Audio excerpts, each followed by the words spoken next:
Pandit Jawaharlal Nehru medical college Chamba के प्राचार्य doctor पीके पुरी द्वारा सरकार को भेजे गए स्वेच्छा इस्तीफा जहां सरकार ने मंजूर कर लिया है, वहीं उन्होंने अपने कार्य दिवस के अंतिम दिन पत्रकार वार्ता के दौरान अपने पद से स्वेच्छा से इस्तीफा देने को लेकर सिस्टम को दोषी करार दिया है। डॉक्टर पीके पुरी ने पत्रकारों से बातचीत करते हुए बताया कि कोई भी व्यक्ति सिस्टम का अंग तो बन सकता है, मगर भ्रष्टाचार से लिप्त सिस्टम को बदलना बेहद मुश्किल है। उन्होंने स्वास्थ्य सेवा कार्यकाल में 40 वर्षों की सेवा प्रदान की है। 23 जुलाई 2018 को उन्होंने चंबा मेडिकल कॉलेज का बतौर प्राचार्य के पदभार संभाला था।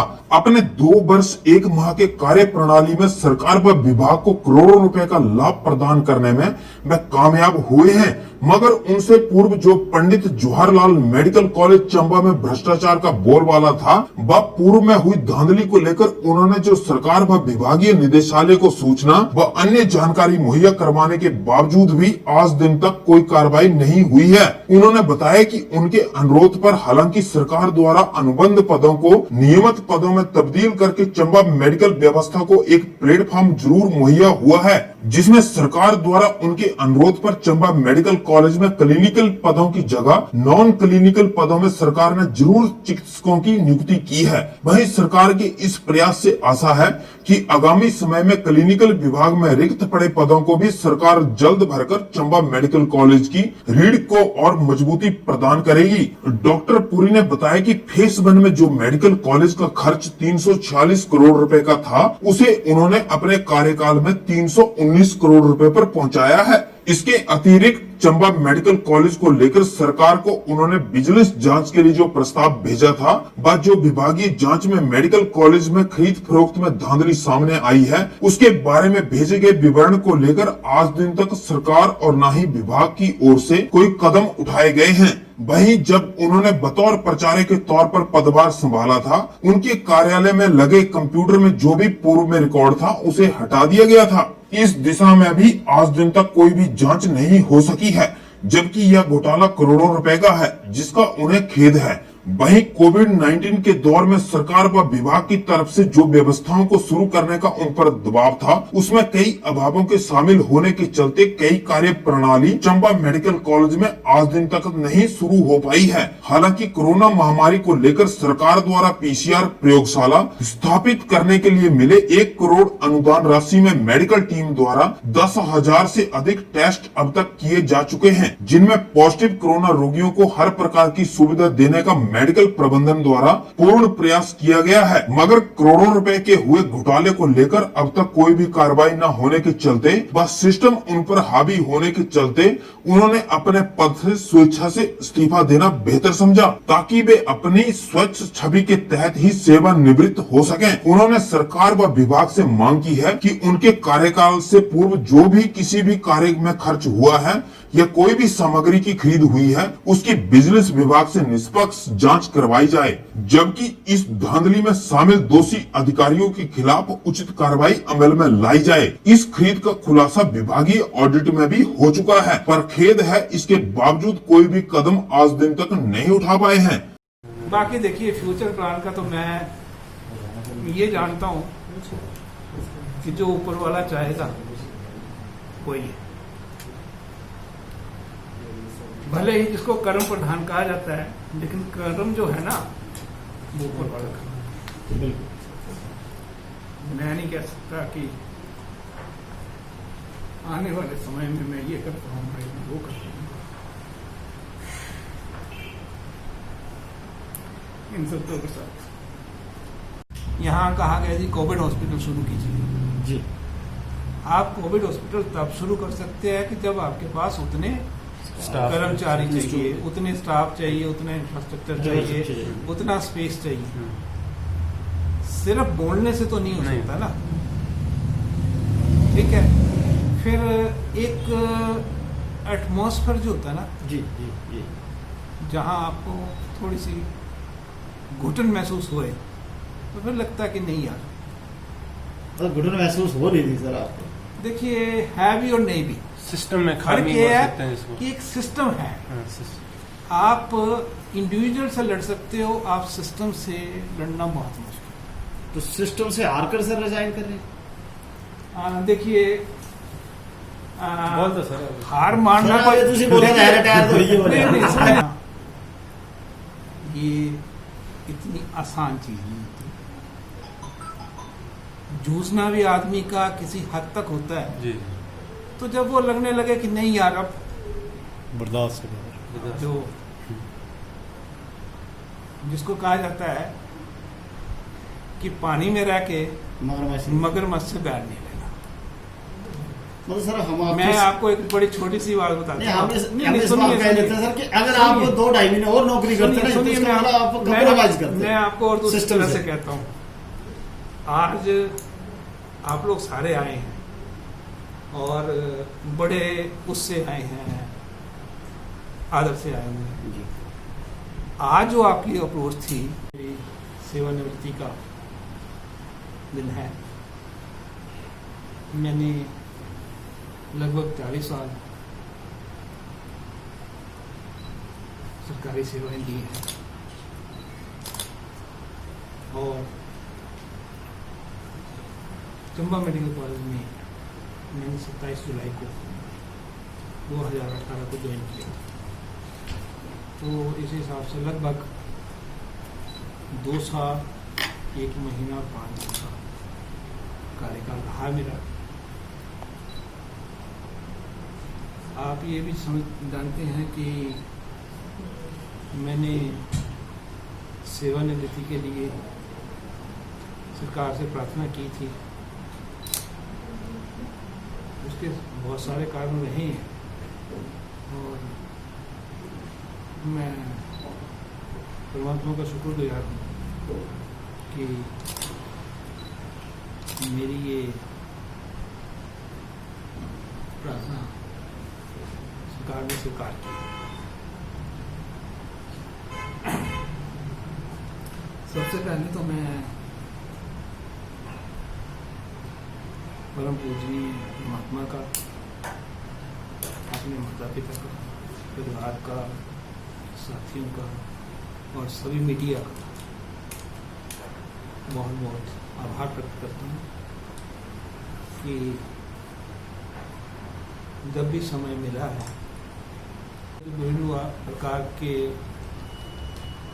शुरुआती कार्य होते हैं, जैसे सोइल टेस्टिंग है, बिजली का है, पानी का है, ट्री कटिंग्स हैं, तो वो सब एस्पेक्ट जो है वो धीरे धीरे हम यहाँ से एड्रेस कर रहे हैं। ट्रीज का काफ़ी हद तक मामला आगे बढ़ चुका है। अब आज शायद उसकी इन्यूमरेशन होनी थी, तो उम्मीद है कि जल्दी वो भी हो जाएगा। और यही नहीं, आप सब जानते हैं कि कोरोना से चंबा भी अछूता नहीं है और इसी दौरान सरकार का ये निर्णय था कि हर एक ज़िले में एक PCR लैब होनी चाहिए। तो हमें भी PCR लैब करने के लिए सरकार से लगभग 1 करोड़ का अनुदान मिला था और आज की डेट में हमारी PCR बहुत अच्छी काम कर रही है। 10,000 से ज़्यादा टेस्ट हो चुके हैं, उनमें से 365 जो है वो पॉजिटिव भी आए हैं और जो वहाँ कर्मचारी काम करने वाले रहे हैं वो दिन रात काम करने वाले हैं ताकि जो पेडेंसी है वो कम से कम हो। और अगर इसको थोड़ा सा और बढ़ाया जाए तो मैं ये कह सकता हूँ कि जैसे ऑर्थोपेडिक्स विभाग में आपकी सारी पोस्टें जो फुल हुई पड़ी। इस वक्त 8 डॉक्टर सिर्फ ऑर्थोपेडिक्स विभाग में काम कर रहे हैं और यही नहीं,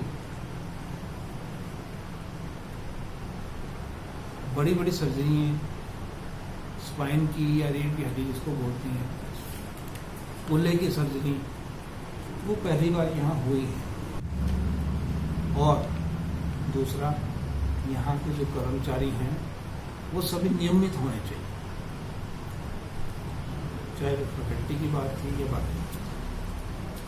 मैं सरकार का बहुत शुक्रगुजार हूँ कि बहुत सारी फैकल्टी जो है वो रेगुलर बेसिस पे यहाँ पे आ रही है और जिसकी वजह से अब हालात कुछ सुविधाजनक हुए हैं।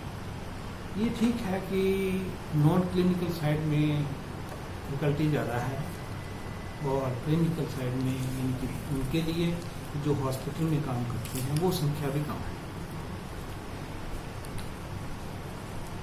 लेकिन ये पूरी उम्मीद है कि ये संख्या धीरे धीरे बढ़ेगी। उदाहरण के तौर पे ऐसा भी समय था कि जब स्त्री रोग विशेषज्ञ सिर्फ एक ही थे, और आज की तारीख में हमारे पास 3 स्त्री रोग विशेषज्ञ हैं और चौथे की यहाँ से संतुति भेजी गई है और उम्मीद है कि वो चौथा भी यहाँ ज्वाइन कर जाए।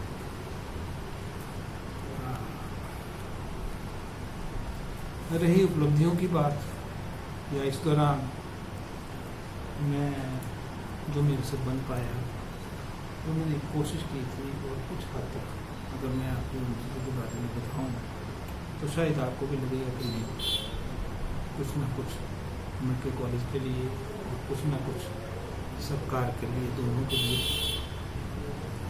उदाहरण के तौर पे मैं ये कह सकता हूँ कि जहाँ तक फाइनेंशियल पार्ट था तो उसी में हम साल में सरकार के एक साल में लगभग 1.5-2 करोड़ रुपये बचा रहे। वैसे मैं आपको बता दूं कि और ये अपने आप में ऑर्थोपेडिक्स में अपने आप का एक माइलस्टोन है। इसी तरह मेरे कार्यकाल में पॉलिटेक्निक कॉलेज में द्वितीय तृतीय वर्ष चतुर्थ वर्ष के जो MBA छात्र थे उनके लिए भवन का इंतजाम किया गया है। वहाँ पे टीचिंग क्लासेस शुरू हुई हैं। इसी तरह मैं ये भी बताना चाहूँगा कि यहाँ 3 विभाग यानी कि जनरल मेडिसिन, जनरल सर्जरी और निश्चेतना एनेस्थीसिया विभाग, इन 3 विभाग में हम DNB शुरू कर रहे हैं। DNB जो है वो MD या MS के इक्वलेंट है, तो उसमें भी हमें कुछ और डॉक्टर मिल जाएंगे, जिससे हमारी एक तो कमी कम हो जाएगी और दूसरा हमें वर्किंग फोर्स मिलेगी। काम करने में लोगों को एक हमें आसानी होगी और लोगों को ये एक एडिशनल सुविधा मिलेगी। यही नहीं, इसी काल में, इसी कार्यकाल के दौरान यहाँ पे डायलिसिस भी प्रारंभ हुआ है और उसमें लगभग 800-900 केसेज अब तक हो चुके हैं। डिजिटल एक्सरे मशीन भी इसी दौरान लगी है और इस दौरान हमें एक एम्बुलेंस और एक डेड बॉडी वैन का भी इंतजाम किया गया था। तो ये कुछ उपलब्धियां थी जो मैं बताना चाह रहा था कि ये मेरे कार्यकाल में हुई है और मुझे उम्मीद है कि जो भवन, नया भवन सिरोल में बनना है और जिसका इकरारनामा 2 साल की अवधि है, तो 2-2.5 साल में वो भी हमारा पूरा हो जाए। बस यही बताऊँ, मैंने गवर्नमेंट को इस बारे में लिख दिया था, अवगत करवा दिया था, लेकिन उसमें कुछ भी नहीं हुआ।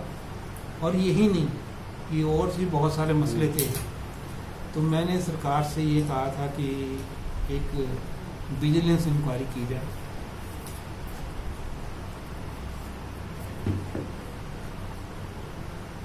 ताकि जो लोगों में गलतफहमियां हैं वो दूर हो सके।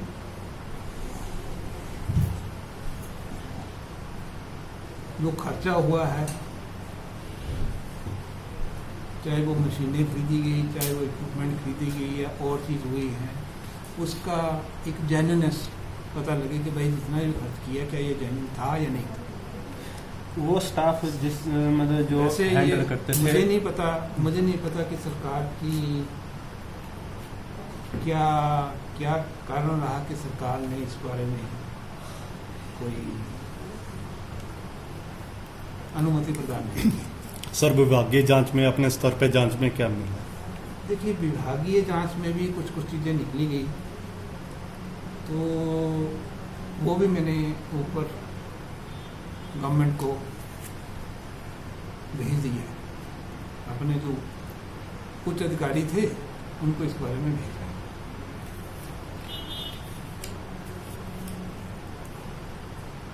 सर आपने एक बोला कि हमने इतने इतने पैसे बचाए हर साल ना जी, जी आपने कुछ अचीवमेंटें भी गिनाई, तो क्या ये कि एक ही काम करने को अलग अलग तरीके होते हैं। कोई अपनी तरफ से उसको ठीक समझता, कोई दूसरा अपनी तरफ से ठीक समझता। लेकिन जब आप काम में इन्वॉल्व हो जाते हो, डूब जाते हो, उसको समझने की कोशिश करते हो, तब आपको लगता है कि नहीं यार, हो सकता है मैं ऐसे नहीं ऐसे कर दूं, शायद बेहतर। पर वो और नियमों से तो बाहर था ना सर। नहीं, वो अब जैसे आपने जो फीस का बताया कि 50-55